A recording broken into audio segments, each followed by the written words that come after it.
So once again, so I keep getting mistaken for um, somebody who's homeless or like super food insecure or doesn't have the right clothes, something like that, or somebody who's just had an accident or something like that. Because Torontonians do not know what those things actually look like, and they also don't know what winter cycling looks like, and apparently they don't know what being a pedestrian in winter looks like either. So I'm going to the grocery store, and I mean, I don't understand this too much. Check it out. So they got a deal on water, right? It's super cheap. Now, I like to make these like grocery runs on foot to my local grocery store, like 1 block away, right? What? The sinus situation. So I'm there with like my water, and outside with, I just bought that and like a bag full of groceries, and I'm outside with my water and my gloves and my my jacket, my winter jacket situation, it's, I don't know, it's sort of ratty around there, and like my sleeves here are mothy Arctic Forces mucklucks, just the most awesome badass winter boots in the world. And of course there's my beard, right? Which indicates class in so many ways, right? Of course. And the other thing is, like, the beard is offensive, and Canadians like to use homelessness, the specter of looking like a homeless person, to try to pressure men to not have beards.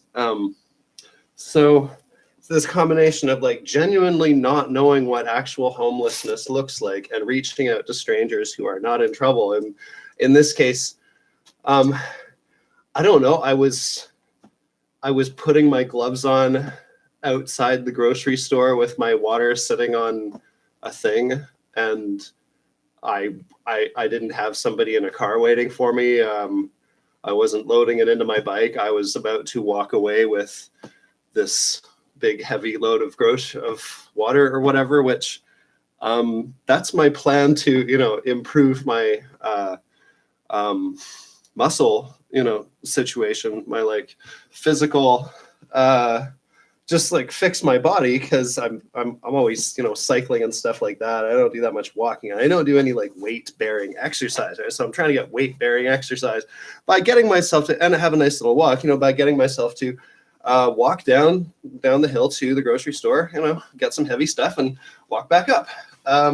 And people react to this in very strange ways. Like, there's tons of people who make this trip as their grocery thing, and it's this nice little pleasant walk, and you get your groceries at the plaza and do your thing, and then walk back, and people use push carts and backpacks and bikes and just by hand and whatever to get their groceries up the hill. And they're going grocery shopping without the use of an automobile, and they're not within the downtown core. So that's the big class separation in Toronto's suburbs, is the people who drive to get their groceries versus the people who get a cab outside the grocery store to take them home, versus the people who do it on the TTC with a big cart, versus the people who do it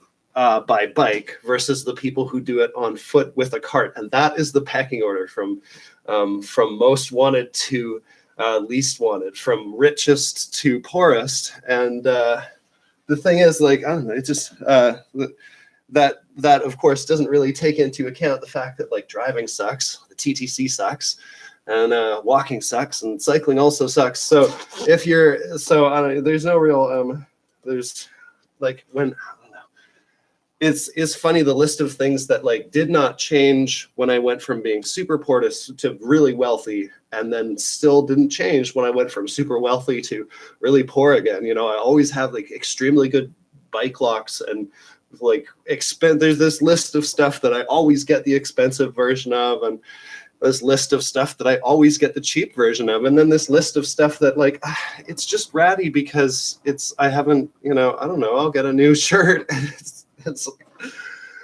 But I don't know, it's not so much that I'm super poor, it's just I'm not terrified of having like some element of my clothing that's ratty. And I don't associate the beard with like anybody can shave, anybody can have a beard, so I don't have that association. I think it's offensive. I'm especially offended by people like using poverty, using homelessness as this sort of coercion thing to get men to do stylistically what they want to do, because poverty and homelessness fucking matters and beards don't. They don't. Like, my face looks better this way according to my own judgment, and that's why I have the beard. Like, there's no mystery. There's no, like, I'm over caffeinated, but there's no mystery to it. But okay, so then also recently, like, so I'm a cyclist who bikes through the winter because it's still not worse than any of the other transit modes. Walking sucks in the winter, driving, using the TTC, they all suck in the winter, and so does cycling. They all just become shittier. So I just keep cycling all through the year. But the stigma about winter cycling is like, you'd only ever do it if you couldn't afford to do anything else. And there's been times where, yeah, winter cycling has saved me from poverty, preventing me from doing, my daily basic, stuff, transportation stuff. But it's like, I haven't switched to being a TTC user in the winter, when I have loads of money and it's not even that expensive anyway. And like, I've had more than one chance to become a driver and whatever, and like I could afford it, and I never decided to do it, and that's just because I made that decision. I'm just one of those people who made that decision. Like, holy crap, and it's but what it means to other people is this guy's like super like so poor that you got to worry about him stealing stuff. And also, I don't use kickstands, like, I don't know, I just haven't found a good one. They just suck. They're really, the ones I've had have been like heavy and kind of dangerous because they come loose and they can just rattle off, and then they can get like, if you get a kid. So and I don't care. I just set my bike down or just lean it up against something. Like, the kickstand is not an improvement because you put it, you don't want to damage your bike, so you're not going to put it down, but you end up just like having your bike fall over all the time because the kickstand sucks and they're all heavy. So I don't know, I will get a good kickstand at some point, but in the meantime, I do not care. And lots of cyclists don't have kickstands. But when I am on the side of the road, adjusting like my gloves or something, or having a smoke or a drink of water because I'm like overheated, or I'm stretching because I'm overheated, like, just, okay, picture like, okay, the cyclist, appropriately dressed for the winter cycling situation, not even looking that shabby, right? On a decent bike that is in good repair, with like, I've got expensive lights, you know what I mean? Like, the thing is, I'm always like, fuck, why do you think I'm homeless when I have like $70 worth of like lighting accessories on my bike and it's all new? Like, this just blows my mind. But or even if my lights were shitty, and cheap. But so picture me, I'm like stretching on the side of the road. My bike is lying down. The lights are still on because it's annoying to turn them off and turn them back on again. And I'm just there for like a minute, and I'm stretching. I'm doing this. And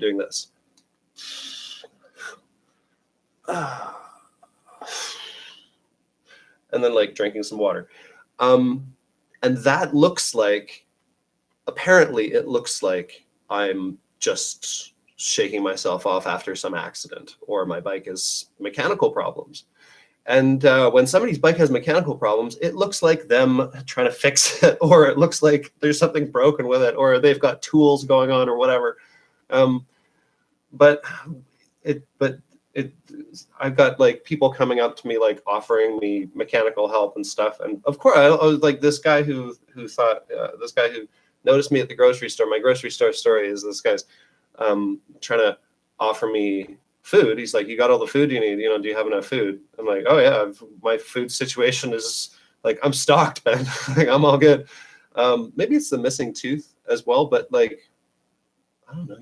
There's the majority of Ontario residents don't have any kind of dental coverage that would pay for implants, and also can't afford them. So there's tons of people who have a missing tooth for like a couple years at a time or something like that. And like most people do like get a flipper for it or whatever, but there's tons of people with missing teeth out there. I mean, like, I don't know, this guy, I don't even think he saw it before like commenting or whatever. But so he was like trying to help me with my food insecurity situation, which doesn't exist. And then like this other situation downtown, I bring an extra set of socks with me because I never know when I'm gonna like sweat all the way through and drench my socks in sweat, or something's gonna go wrong with my footwear and it's just everything's gonna get wet, and then I'm gonna be like, oh great, there's this, there's something, and then I'll have to correct it, and so I just pack extra socks because it just makes everything easier. So and I usually find like some bathroom or whatever to change them, but I just don't care. I'll sit on the side of I'll sit down on the sidewalk and change my socks. And I understand, like, okay, sitting on the sidewalk, right, doing personal care stuff in public, I do understand. I do understand that looks like homelessness. I get it.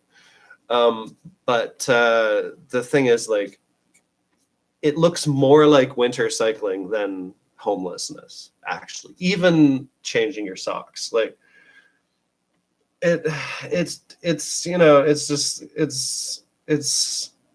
sometimes I'm in a rush. I pull over. It takes like 2 minutes if I just do it right then and there, and it takes like 8 minutes, and I have to buy some piece of food that I don't want. So there's none of these places that I'm going to use the bathroom and have like food that I want to eat. And it's like, okay, the only thing there's nothing here. Like, I don't know, have good food, have better food, have food that, have like, we got tons of variety, but I can't find food that like suits my diet. And it's kind of specific, but it's not that crazy. Like, just, it's 2 minutes versus, 8, and it's like $0 versus like $2 to $5. And it's like exactly what I want versus this like extremely hot business and this bathroom that's just making me overheat because it's way too hot, and I'm like holding up a bathroom that people want to use to do personal care, and it's like, it's not even personal care. It's just it's the fucking cycling equivalent of like pulling over and brushing off your windshield. Like when somebody pulls over and they're brushing their windshield off, people don't come and ask them if their car is messed up. Like, they recognize, like, oh, their car is messed up. Or when somebody's like sitting in their car idling and doing something, people don't assume like, oh, there's some terrible problem. They assume like they're doing something, they're doing their thing, they're on their way. But when I'm cycling, but I'm not like on the road cycling, when I'm cycling and I'm doing any type of pit stop activity, which makes commutes so much easier. During any time of year, all of my pit stops look to a whole bunch of people like some kind of weird display of poverty or homelessness or whatever. And in combination with the beard and the tooth that, I'll get a little fake one. Like, I had one and it came loose and I lost it, and my dentist moved and whatever. Like, it's just fucking like, I mean, my hair, I got helmet, I got hat head. Everybody has hat head in the winter. Like, and I appreciate, like, the other side of it is like, it shows, Torontonians are like reaching out and paying attention to each other and like trying to reach out and help each other in public. Like, for the amount of, people have this like constantly complaining about like, oh, people are so cold and like people are so uncaring, like nobody cares about each other. That's such bullshit. Anytime if you're me and you get mistaken for somebody who needs help all the time, it's incredible to see how helpful random strangers are, like offering to buy me food, offering to give me TTC fare, offering to give me clothes, offering to give me like, I mean, I was in Kensington Market yesterday and this guy was like begging me to buy him a sweater and I'm not buying him a sweater. And I'm like, where are all those people now? This guy is obviously, this guy's just standing out like a sore thumb, needing help. And he can't get any.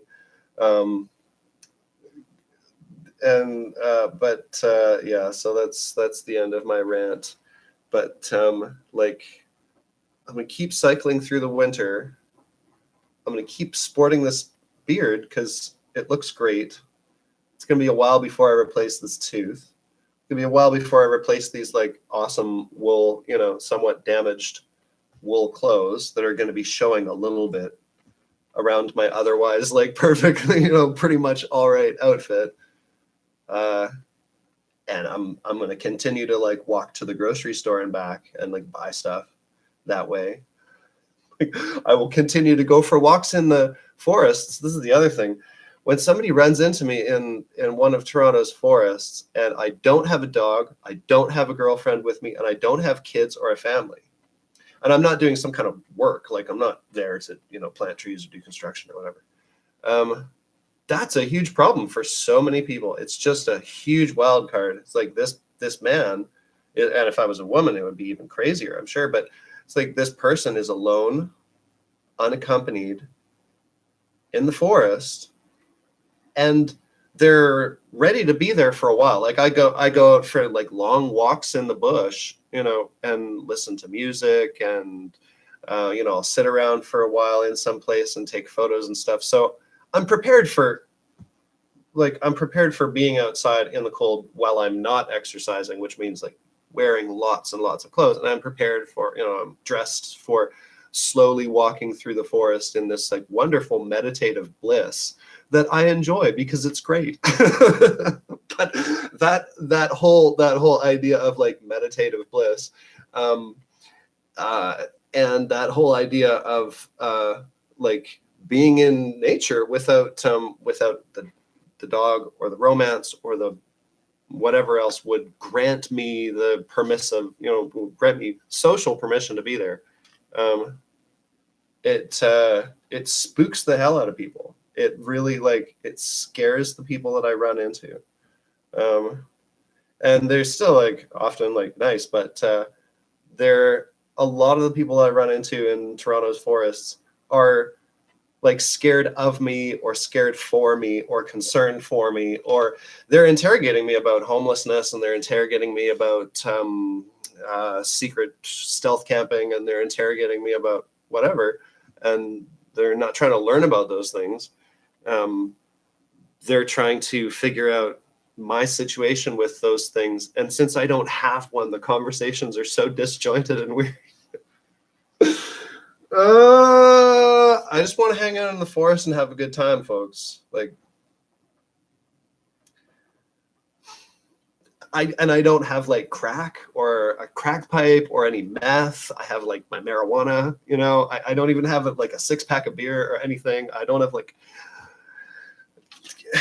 there's just, people can't figure it out. They just can't, they just cannot conceptualize I think it's because people don't know what artists or art looks like. But even if I wasn't an artist and I wasn't making art in the forest, I'm taking photos and I'm getting inspiration for and reviewing my music in that context because it helps. So it's part of my artistic process. But if I wasn't an artist, I'd probably have to do it even more just to mentally survive and stuff. So I don't know. Torontonians poverty, like food insecurity, homelessness, transportation insecurity. These are all actual serious problems, real problems. And you're so fucking ignorant about it. And it's not hard to learn. You just have to investigate it and ask about it and learn about it instead of trying to interrogate people about their situations and try to figure out what character flaw is pinning the whole thing together because otherwise it doesn't make sense, or try to figure out what charity they need to hook up with or whatever. Like, understanding poverty is just, it's not rocket science. It's like you can learn about it. You can learn to identify it. Poverty Identification Guide coming soon.